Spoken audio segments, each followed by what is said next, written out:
Welcome aboard for another video. Thanks, Conductor Keith.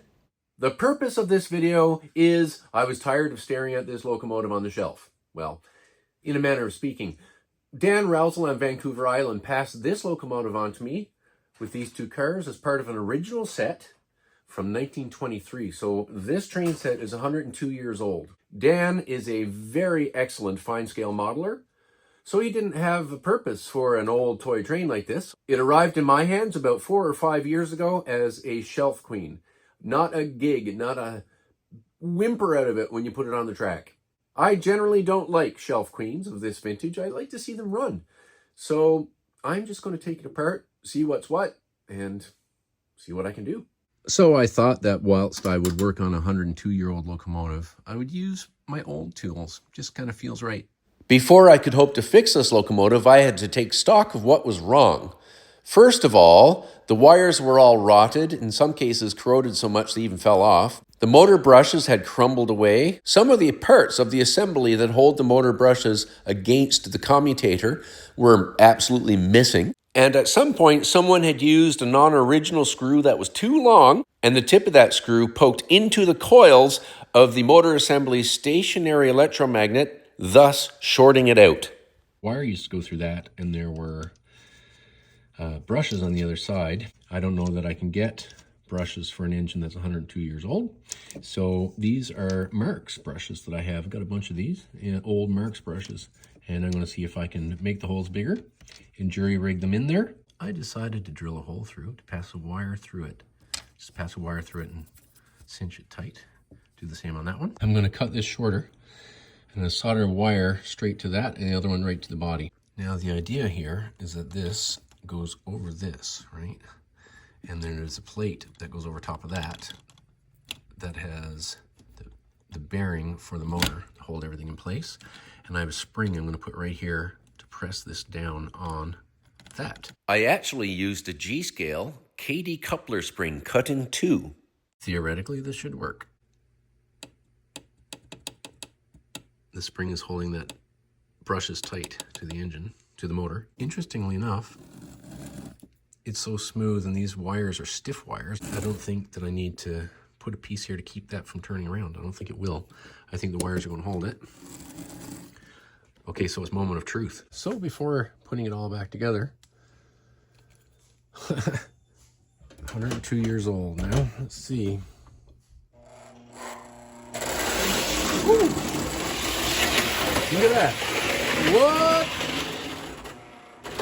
Let's start it. And stop it. Look.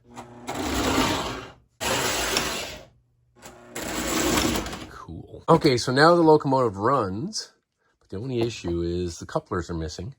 This is a piece of the bottom of a VCR. I've mentioned in past videos how a $10 used VCR at a charity store will get you lots of materials, including the metal sheet that covers it. This was shaped already like that. And if you look, that's gonna fit in there. I drilled that hole and I'm gonna slide it in there.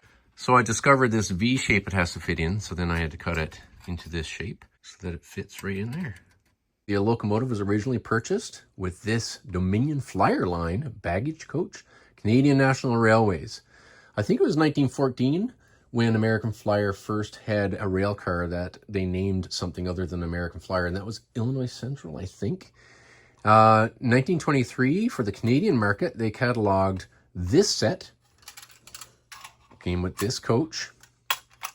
Dominion Flyer. Well, Canada was a dominion of the British Empire 102 years ago. These are fairly scarce rail cars, especially in this condition. So very happy. Thank you, Dan.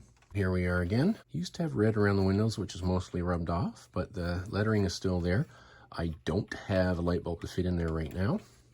So it looks kind of a big bulb they put in the front. Of course, this would have been 1923, but cool. Put the engine on the track and make sure that there's nothing in the body that's shorting anything out. Somebody bought this 102 years ago, an adult or for a child, and brought it home. And wow, look at that.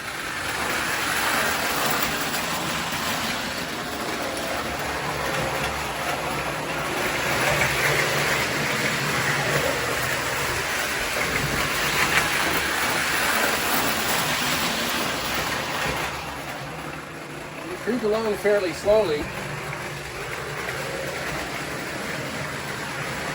Well, this is definitely now the oldest working train that I have.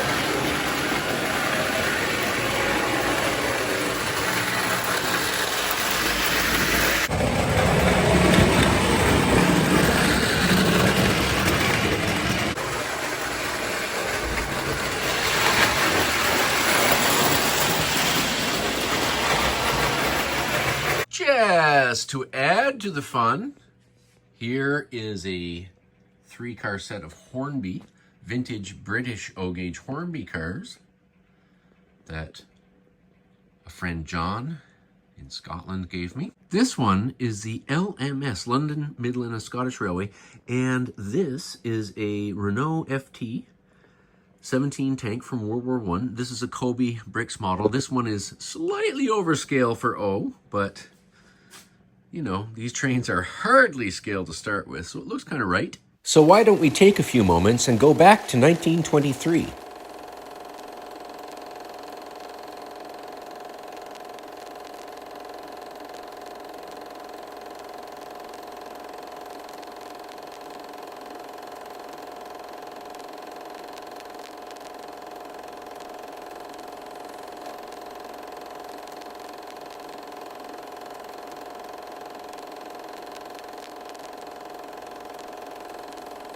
Well, this is a Bing rail car from the same period.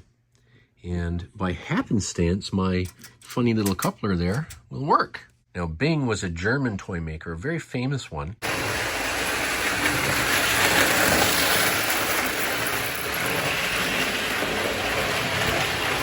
I see that we have John Lazar the Gnome sitting there, my good friend John, enjoying the train action today.